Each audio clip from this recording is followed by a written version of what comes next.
The American Egyptian Women of Influence podcast aims to be the American Egyptian culture podcast of choice. We believe that our knowledge and our participants' stories will greatly enhance understanding of both cultures.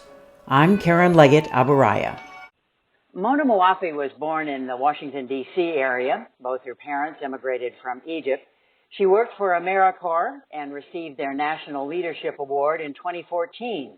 She has a PhD in social epidemiology from Harvard and lives now in Boston. She is co-founder and president of Rise Egypt, Realizing Innovation Through Social Entrepreneurship, which Mona calls a think and do tank. And that's where I'd like to start our conversation. Welcome, Mona. Hi, Karen. How are you? Very good. So tell me, what are some of the innovations that you have already championed through Rise?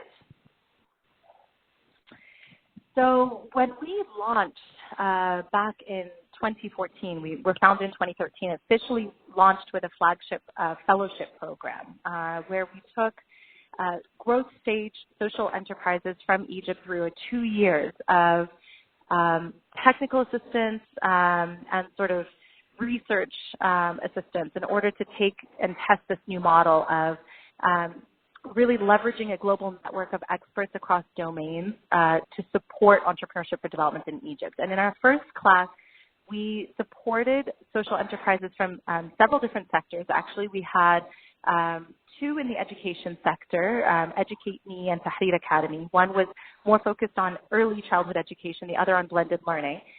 We had Helm, which was working on disabilities inclusion in Egyptian society. So it was really about professional training and the transition from education to career for persons with disabilities, but also then focused on training for corporations and businesses on how to be inclusive. And they started then working also with the government on inclusion of the physical spaces and also policies. And then we had Recyclodikia, which works on e-waste recycling. And this has become a very booming, actually, sector in Egypt. Not just e-waste, but generally recycling and upcycling has become a really important sector. And the last was Jazur, that was working on converting agricultural waste products to actual designed products that could be sold in the market. So they were, the tagline was converting waste to wood. So they were taking, in Arabic they call grid al-nakhl or ash-roz. They started with both of those, and they focused then on grid al-nakhl, which is sort of a palm residue, that part of the tree that sort of falls off and that farmers often burn. And they created a machine and a process that actually converted that agricultural waste into wood products that could be sold on the market. Now, when they start with you, when the individuals start with you, do they come with an idea, or have they already gotten started and then you're helping them expand their idea?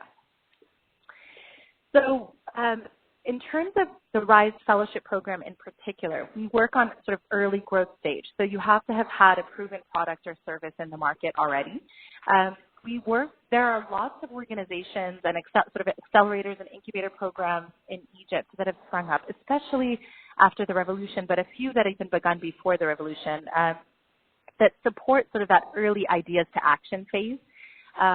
And so we really wanted to come in where we saw that sort of the sweet spot or sort of that was needed was at this inflection point where there was a proven product or service, there was an idea, there were at least 2 full-timers, which was sort of part of our criteria, and they were ready to grow, and they just needed that extra push, they needed that extra insight, they needed technical assistance and sometimes knowledge and best practice that wasn't already available in front of them or in the country even. So our edge was really that we are leveraging a global network of experts, and so we say global meaning inside and outside of Egypt. Let me go from that point, because we only have a few seconds left, but that global network, sure. What could people outside Egypt do, especially, say, Egyptians in the U.S., to help Rise? Well, this is a really important point, Karen. We actually want to leverage Egyptians around the world, diaspora, as trusted mediators between our networks and entrepreneurs on the ground. And so what RISE is doing is creating the infrastructure for donating time to support through mentorship, what we call the global advisors, specific areas in which these entrepreneurs need assistance, whether it's and so a lot of people might say, oh, but I'm not an entrepreneur, I can't support. No, we actually are looking for people who have expertise in all different types of areas. So whether you're an engineer or an educator or a healthcare professional or a designer or a graphic designer or a business professional, there's so many different ways in which you can give, and we want to harness what we call both the intellectual and social networks of our community. And so sometimes it are Egyptians around the world, and sometimes it's the Egyptians and those who love Egypt. It's people that are in our networks, in our professional communities that can give back. And so RISE provides that infrastructure through its programs and through its partnerships with other organizations and programs on the ground. Excellent. And we'll leave everyone now to go find out more and contact RISE Egypt. It's riseegypt.org. And thank you very much, Mona Mowafi. Thank you, Karen.